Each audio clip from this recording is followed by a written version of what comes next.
time to maximize profitability and cash flow. It's time to learn habits and hacks from the best e-com CEOs. It's time for Return on Podcast with me, Tyler Jeffcoat.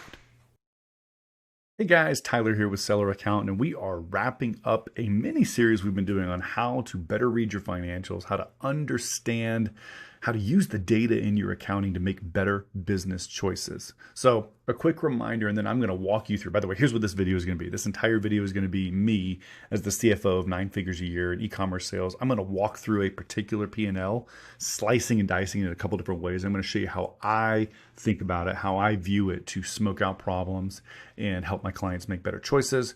But just a reminder, last week we were finishing up the balance sheet section. We would never have this discussion about the profit and loss statement until we were pretty certain that the balance sheet balances, right? Because your BS being BS means your profit and loss statement isn't believable. But let's assume that the balance sheet has been largely reconciled. We're pretty happy with it. We think the bookkeeping is solid. Now, I just want to make a quick caveat here. If you're doing $100K a month in revenue and you have a $300 issue on your balance sheet, okay, bring it to your bookkeeping team's attention, but that's not the kind of issue that needs to stop you from doing a deep analysis. The kinds of issues that need to stop you from doing your deeper analysis are the ones that are like 5 and 6 figure issues. So let's assume this balance sheet is directionally correct, and it's now time to review the accounting and see if we can find any performance issues that'll help us make better choices. The first thing I would do is just whatever the target period is. In this particular case, we're looking at February through April. I want to just glance at the P&L. I like having the percentages on the right-hand side. And so let's just make some observations about this business. Okay, it looks like we're roughly 50% Amazon, 50% Shopify with kind of a rounding error of a wholesale business. That makes sense. Interesting. I'm going to look and see if I see any unusual percentages of refunds. Less than 4% Amazon refunds, less than 2% Shopify refunds. Nothing concerning there. You know, we're going to normally give away more promotional discounts for Shopify. We're going to normally have more refunds for Amazon. That's just the way those two sales channels operate. I don't really see anything that concerns me there. No, nothing that's got my attention yet. Okay, we did a total for our target period of $382,000 in sales. And then the totals here, wow, we have really, really sexy margins on our product. Our logistics and marketplace fees are pretty standard, but oh my God, our advertising budget is way out of whack. I don't need to know much about this business at all to, highlight and asterisk and double underline this advertising section. There is something going on here in advertising that is creating some major problems for us. And that major problem is that our core margin, our seller account, we call this PAG, it's just post-advertising or after advertising gross profit. Our PAG here is 11.65%. Nope, that is not going to cut it. So, okay, I'm just making a note here. I think I have an issue related to marketing and advertising. Let's put it on a sheet of paper. That's going to become my issues list. Let's keep moving. Storage, nothing concerning there. When I look at my overhead, all of those other random expenses here, no. I just don't have that many expenses. I've got a little bit of payroll. I got a little bit of contractors. It's just not exciting. But the problem is that my net operating income is really low. And it's really low because my margins are really low, right? And then once I subtract my interest expense from my operating income, I worked my ass off for 3 months, generated $380K in revenue, and I get to keep 0.22% or $844. What the hell, man? I should be flipping burgers, right? This is hard. And so again, my issues list for my buddy, if this was my buddy here, would be, let's talk about marketing.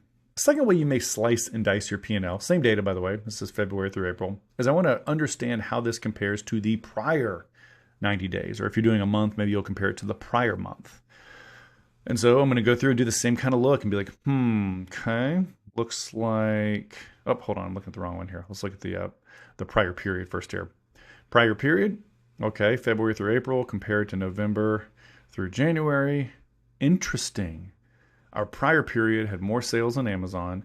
Our prior period had a lot more sales in Shopify. Our prior period had 36% more sales in general. Uh-oh, I'm in trouble. Well, no, I'm not in trouble. I need to remember, wait a minute. This is a business that is very seasonal. I'm selling more of my products over the Christmas holidays. I shouldn't be surprised that my business performed better during the hot season. So, I mean, I may go through and compare the statistics, try to see if my advertising issue, because remember, I've got in my mind now, I've got an advertising problem. Here's my current 3 months. How did that compare to the prior 3 months? And again, I speak to the fact that my problem is worse. If I were to do the percentages here, 250,000 divided by the 600,000. It's still way too much in ads, but it's not quite that 58%. So what's 255 divided by 597? So my total ad budget for my prior comp period was only 43%. And for my current period, if you remember, we just pulled it up, was like 57%. Okay, first of all, both of those are bad, but it has somehow gotten worse. Okay, that's another piece of information for my issue is for some reason my ad performance is getting worse over time. I may also compare other overhead issues and see if I can find any other patterns that make sense to me.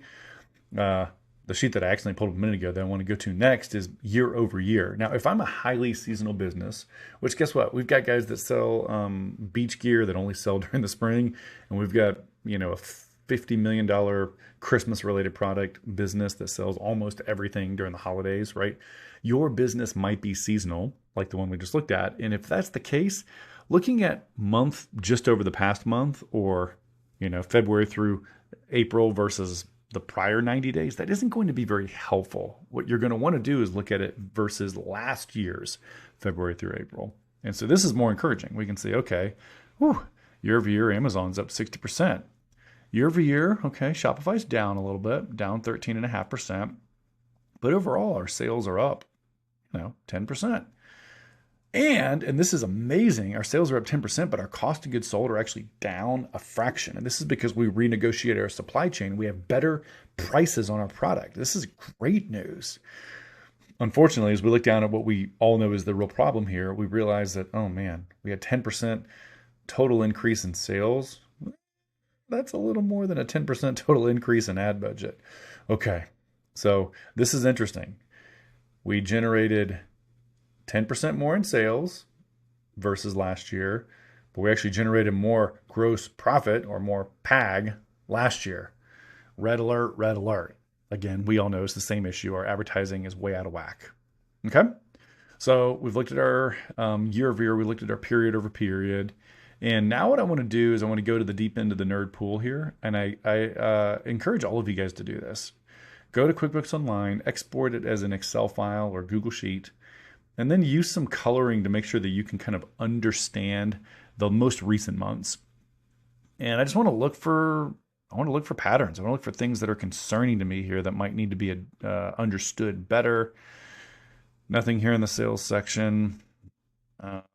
Cost of goods sold is consistently between that 12 and 13%. That makes me happy. Marketplace fees and logistics fees are normal. Okay, now we're going to take a deeper dive into our advertising. What are we doing here? And anyway, you may just look at this and literally you may go back to QuickBooks and double click into one of these accounts and say like, what were these other advertising expenses?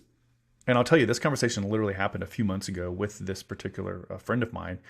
And what we came to find out is that we had some duplicate or wasted marketing efforts that were killing us. And so we were able to go to those vendors, renegotiate those contracts, make better management choices with our marketing team.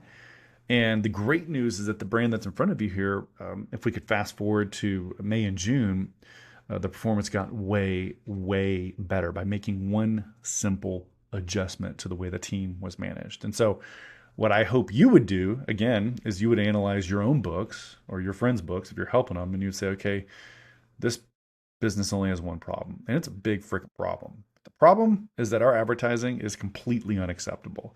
Let's double click into each of these, Amazon, Facebook, Google, and our other advertising, and let's try to figure out what's making us money and what's killing us. Is it a specific SKU that's killing us? Is it a specific channel that's killing us?